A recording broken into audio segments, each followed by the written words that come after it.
me souviens maintenant comment tout a commencé. J'avais 12 ans, j'étais hospitalisé. Pour m'aider à passer le temps, mon père me rapportait tout ce qui ressemblait de près ou de loin à un magazine de pêche. Je lisais tout, jusqu'aux publicités. Et puis dans l'un d'eux, je découvris une pêche nouvelle, ou plutôt une nouvelle esthétique, la pêche de la carpe.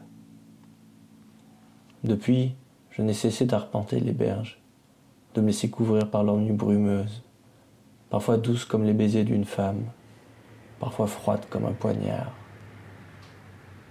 Très jeune, j'ai aimé pêcher la nuit, seul. Ma mère était inquiète. À la vérité, parfois j'ai eu peur aussi. Peur des fantômes, peur de l'autre, peur animale aussi, et qui remonte du fond de notre mémoire d'homme. Surtout, je me sentais incompris. Par ma famille, par mes petites amies, par mes amis aussi. Aujourd'hui, beaucoup de ces derniers partagent ma passion. Nous sommes devenus si nombreux que la solitude originelle des premiers bivouacs me manque parfois. Même si, c'est vrai, elle avait quelquefois le goût amer de la déréliction. 30 ans sont passés depuis ma première carpe. Ce qui a changé, les autres, je dirais. Les carpis se sont mis à nonner. Tu devrais acheter ça.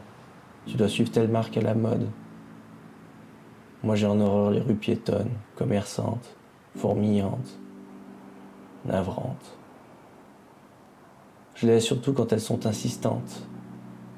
C'est le détecteur que tout le monde achète. Dans l'Antiquité romaine, la philosophie enseignait que le chemin vers la sagesse commence quand on cesse de suivre la foule. Oh, moi aussi, j'ai obéi aux modes. J'ai été crédule parmi les crédules. J'ai été la foule, moi aussi. Aujourd'hui, j'ai grandi. Je suis devenu meilleur pêcheur. Et je ne me sens plus jamais seul. Mais, comme l'a dit le poète, il est vrai que les braves gens n'aiment pas que l'on suive une autre route qu'eux.